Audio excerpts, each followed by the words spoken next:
Ano po yung nakikita nyo spark or yung potential, can you describe yung potential or spark nakikita niyo sa love team ni JM at Yang? Actually, madali siyang sagutin kasi sa PBB pa lang nakita naman ng mga tao na yung spark ng dalawa. Pero siguro if you put it sa isang formula, yung contrasting personalities nila. Minsan kasi nandun yung spark kaya nga may cliche na opposites attract. So alam mo, yun na nga, itong lalaking to, tubong Quezon, isang probinsyano na napakagalang, napaka-conservative, at isang tubong Siniloan Laguna na at 15 ay nakatira na sa isang hype house at naging influencer at masyadong maagang naging work, right? So parang mas mas out in the world habang ito ay parang studies, tapos kung nag-meet sila, di ba? Parang yung interesting tingnan. And lahat naman yun nakita natin sa PBB. So ngayon, ang challenge sa amin is paano siya i-translate. Let's start na po ba yung shooting? Okay. So parang feelings, meron bang kissing scene dito maaabang? Si Fiang, JM, o kaya si Kobe. Meron na ba itong kissing scene na aabang? Si Jello po tsaka si Kobe. That's me and Jello. Yes, abangan po yan. Yun ay ano muna, abangan. Abangan. Kaya definitely dapat abangan. Yes. Okay. Susunod na tanong. Si ma'am pala, ma'am. Can you describe yung potential na nakikita nyo o kaya naman yung sparks? In terms of potential, I think obviously that's why they have this launching project is because they could be the next big thing. Okay. They will be given the break, but nasa kanila na yun to translate it. But honestly, it's the first time I met them in person today, and what I saw, that what's a plus sign, a positive thing that I felt was they are both authentic. It's very important to be authentic in this industry. Thank you.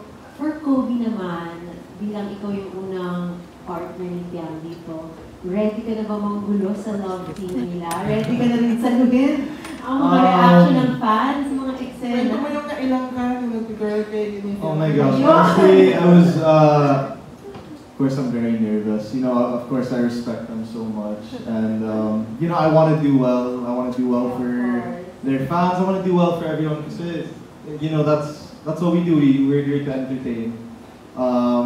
Kanina nag-photo shoot kami. And I was taking pictures. It had to be me and Fiam. And JM was watching. But I'm sobrang takot ako. I was like, is this okay, Fiam? Can I do this? Basta, very excited and nervous, but you know, I believe we can make something good happen. I believe in these two. I believe in our whole cast. Of course, working with Directed again. So I'm excited po ako. And yeah, I hope you guys enjoy this project. Yeah, very talented cast naman. Pero balikan na natin sinabi ni Kobe. JM, ba't ka naman, tinitingnan mo? Pinapanood? Tinititigan? No, I think nag-overthink lang ako. Hindi, nauna kasi kami mag-shoot, kaya nanonood na ako. Okay naman, wala naman sa akin eh. Pag nakikita ko si Kobe, parang gusto niya lumabas muna ako eh. Okay, lalabas na muna ako. Wala naman yun. Pero parang very good relationship na kayong cast. Is parang very good chemistry. Working relationship na yung energy nito. Is that true? For yung cast members, parang talagang you get along well na so far. The good thing is they just met yesterday. Ah, really? Yeah, they just met yesterday for the first time. First time working together, and that's what I appreciate now. Ngayon ko lang habang tinatanong mo, ngayon ko lang naisip na parang wow, kahapon lang, start lang, pero they're already working on their chemistry, na sana wala nang ilangan sa isa't isa. So, nagkaroon ako ng hope na okay. Yeah, like of course we're a small cast, and we really have to work together and just help each other. The vibes are vibing. Go ahead. Kasi si Jello, Directed, Kobe, I've worked with them na po before. So, like, friends na talaga kami, even before this project. Pero with JM Fiang kasi, yesterday lang talaga namin sila nakilala and naka-interact. So, it's nice also na before shooting, parang there's like the chemistry test already, para during the set, like everything's lighter na. Like, wala na masyadong ilangan, para everything will work out smoothly. Thank you. Last question na lang for Fiam and JM. Nakakailang shoot naman na kayo ng music video, mga ano. Hindi naman kayo kasi very natural kayo together. Hindi naman kayo nailang paggamit ng camera, to still be yourself. Napapansin niyo pa bang may camera since galing kayo TV? Pagka like kanina sa shoot, ang cute ng mga pose nyo, hindi na kayo nailang. Siguro po nung una. And then, habang tumatagal. And until now, ay nasasanay naman ako. Yes, kasi siguro hindi naman ako mawawala na lagi yung nakita ng camera. Kahit sa paglalabas lang kami dalawa. So parang, kung ano na nakikita nyo, sige, eto na yun. Wala. Parang, nasasanay na din po kami na, ang dami laging camera. So, okay lang. Thank you guys and looking forward. Thank you, Ms. Anna. And up next, we have Ren Narde of Mars Chica.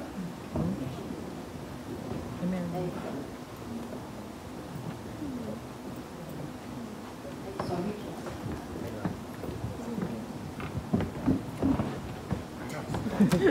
Ano ba?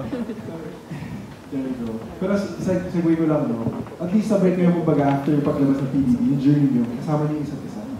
Sa pag-figure out din ito. Kahit saan kami magpunta, dun siya, dun ako eh. So parang kayo dalawa yung pinaka-magkakaintindihan.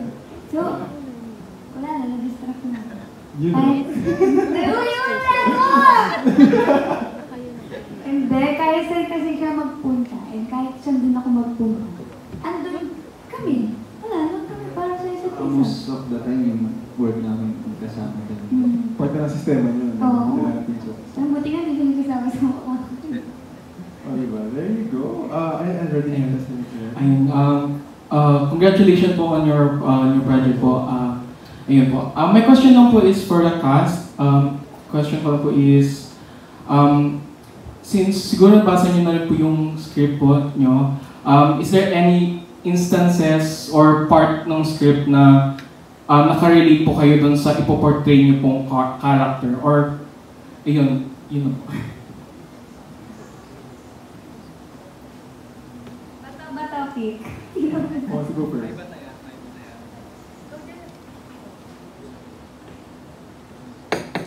Ako po kasi, yung character ko mismo is influencer, city influencer, and meron akong hometown na which is Laguna, and same thing din kay Jaja na meron siyang lola sa probinsya. Yes. And ako, yung character ko mismo doon, yun, super, ang dami nilang similarities talaga and also nag-ghost na din ako tulad ni Jaja. And, alam mo yun, madaming talagang, actually, parang pinalitan nga lang ko yung pangalan eh. Dapat nga yung pangalan mo din Fiam, kasi wala talagang pagkakaiba din. Siguro ang pagkakaiba lang namin is hopeless romantic. Na hindi naman ako totally, alam mo yun, sa, parang,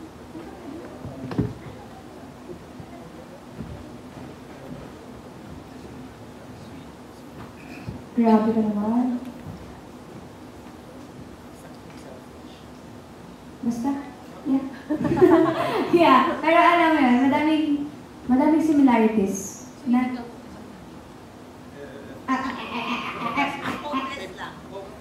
Sino sa dalawa yung hopeless romantic? Yung character or... yung character kasi, yung character ko hopeless romantic. So,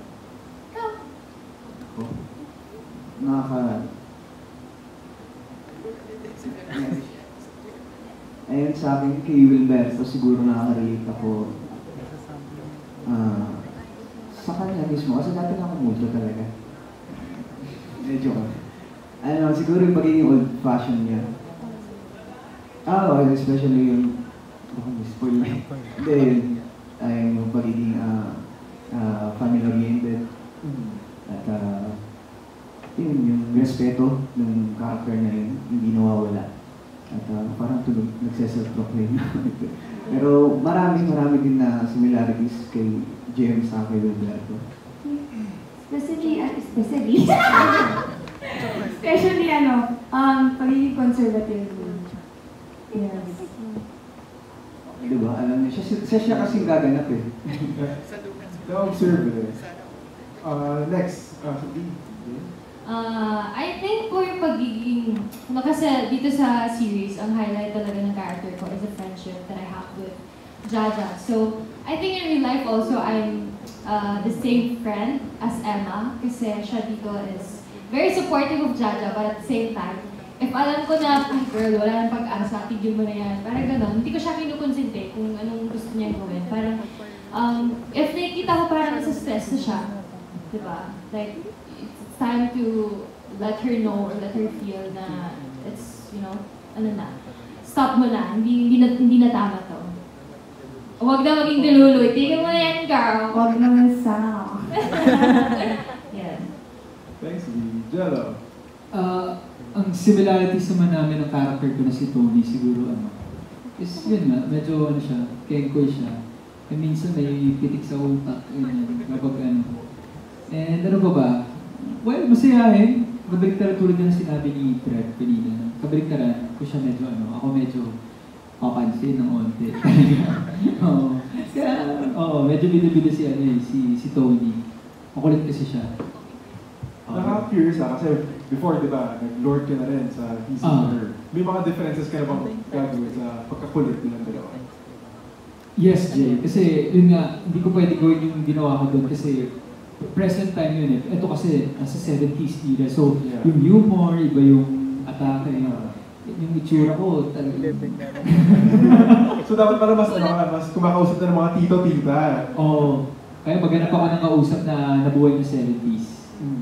Talking stage kami. Looking for po ngayon. How about you, go? Ako naman, I think I can relate to Val. Ako naman po, nag-relate ako kay Val. In terms of, he's loving siya. He's very loving. Towards Jaja. He tries to really give her words of affirmation, which is one of my top love languages. I kind of relate to him on that spectrum. Yung love language more of receiving? Yeah. Giving words of affirmation. Yes. Alright, there Ayun you go. lang po. Thank you and congrats po. Thank you so much once again, Ren Arte of Mars Chica. Up next, we have Carlos Aragon of Mega Kapamilya. Yan, ako na. Hi, GM Fiang and all over the world. Hello po. Ask ko lang, for Fiang and GM, kasi si Derek, marami siyang successful project. Hindi ba kayo na-pressure dahil isa kayo sa, lead star kayo ng ghosting na to? Ayun, hindi naman nalingit sa kaalaman na lahat na sobrang successful ng last na project. Yeah. So, ayun, somehow may pressure. Pero alam mo yun, nandun pa rin yung confidence niya. Yung confident kami na magagampanan namin na maayos yung role. And at the same time, kahit I don't know if I can say this, pero kahit ano expectation pa yun, ready kami. Yun. Ikaw, Fiang. Alam mo, but nakaka-pressure siya, of course, kasi ang daming successful na project yung directed na, super nag-boom din talaga, and talagang inaabangan din ng lahat. And siguro masarap maging motivation yung pressure na nararamdaman namin ngayon. Kasi, mag-expect lang kayo na mag-expect, kami na bahala. No? Ikaw na bahala. Ikaw, Kobe. Collaboration. Kobe, ikaw, hindi ka ba natatakot kay JM? Kasi for sure meron ditong mga sweet na ano niya ni Fiang. Again sa una, I was a bit scared, but sobrang cool ni JM. I mean, he's very respectful. He's very hardworking. Sabi na tayo na lang naman. May kissing scene po kami. That's why medyo nervous. Joke lang. But no, I'm not nervous. I'm a bit nervous, but I'm more excited than nervous. Pero ikaw, JM, okay lang ba sa'yo na magkaroon sila ng sweet moment ni Kobe? Sa akin wala namang problema eh. Siyempre, nandito na kami sa industriya na to, sa trabaho to. And I guess, hindi naman, bagas kung magkakaroon ng ganun nalabas ako, hindi dapat ako kita na ganun. Basta ako, suporta lang. At ang goal ko dito is yung mag-success ko yung itong series na to. At alam mo yun, mahigitan ko ano may in-expect na lahat. Yun yung focus ko. Pansin ko ngayon na parang sobrang lalim na ng mga Filipino words mo. Kung may sasabihin ka kay Fiang na isang word na Filipino na sobrang lalim dahil sa unang panahon ka pagaling, ano masasabi mo sa kanya? Ikaw ay aking gory. What? Gory? Love you! Sikretong malupit. Oo, sabi ko kasi sa kanya, tawag ko na lang sa kanya Gory. Bakit? Kasi yun nga po, nag-uusap kami kahapon. Since ako, galing ako ng 70s eh. So yung salita ko medyo Jeprox ba dapat na? So medyo balik-baliktad ako pagsalita. Tapos ngayon, mag-iisip si JM ng endearment kay Jaja. Sabi ko, tawag mo na lang sa kanya, Gory. Ano bakit? Hero. Yun. Doon na pa ang Gory.